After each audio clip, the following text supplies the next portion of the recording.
Dari dunia pendidikan pemirsa, keberadaan sekolah SMP negeri di Kabupaten Badung saat ini masih dinilai minim karena belum semua tamatan sekolah SD tertampung di SMP negeri. Bahkan masalah keterbatasan SMP negeri hampir terjadi di semua kecamatan di Badung.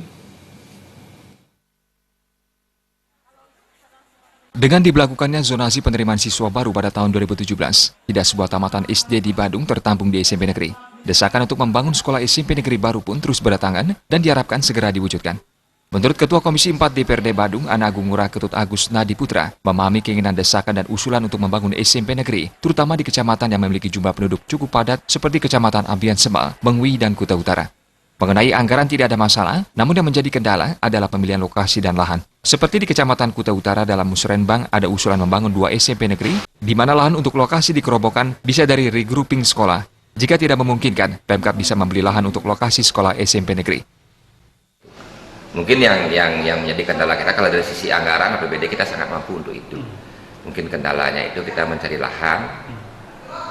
Kalau memungkinkan juga kita harus regrouping dari SD yang mungkin bisa kita alokasikan, kita regrouping, kita buatkan SMP. Kalau tidak memungkinkan, alternatif terakhir ya kita membeli lahan tanah yang ada di masing-masing kecamatan untuk kita bangun gedung sarana belajar khususnya untuk SMP. Ini kita biar tidak terjadi yang namanya ada anak-anak kita yang tidak dapat sekolah. Apalagi sekarang pemerintah kita mewajibkan anak-anak itu untuk belajar, dan di Badung itu semua sekolah itu berkategori favorit. Lebih lanjut, politisi Partai Golkar ini menyatakan ke depan semua kecamatan di Kabupaten Badung secara bertahap bisa terrealisasi pembangunan SMP negeri. Sementara Sekretaris Dewan Pendidikan Badung, Imade Gede Putra Wijaya, mendukung langkah dari Pemkab untuk segera membangun SMP baru di Badung. Sebab dengan penerapan Permendikbud nomor 17 tahun 2017 dengan sistem zonasi penerimaan siswa baru, tidak semua siswa bisa tertampung di sekolah negeri. Jika belum memungkinkan pembangunan karena terkendala lahan, solusi jangka pendek bisa dengan cara penambahan ruang belajar.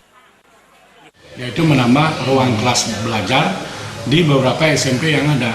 Cuman persoalannya kan akan terjadi masalahnya adalah pada guru. Jadi kita tahun ini merasakan betul tidak ada pengangkatan guru yang dilakukan oleh pemerintah. Mungkin solusinya, alternatifnya adalah diangkat guru kontrak oleh Pemkab, pemerintah kabupaten. Winata Bali TV.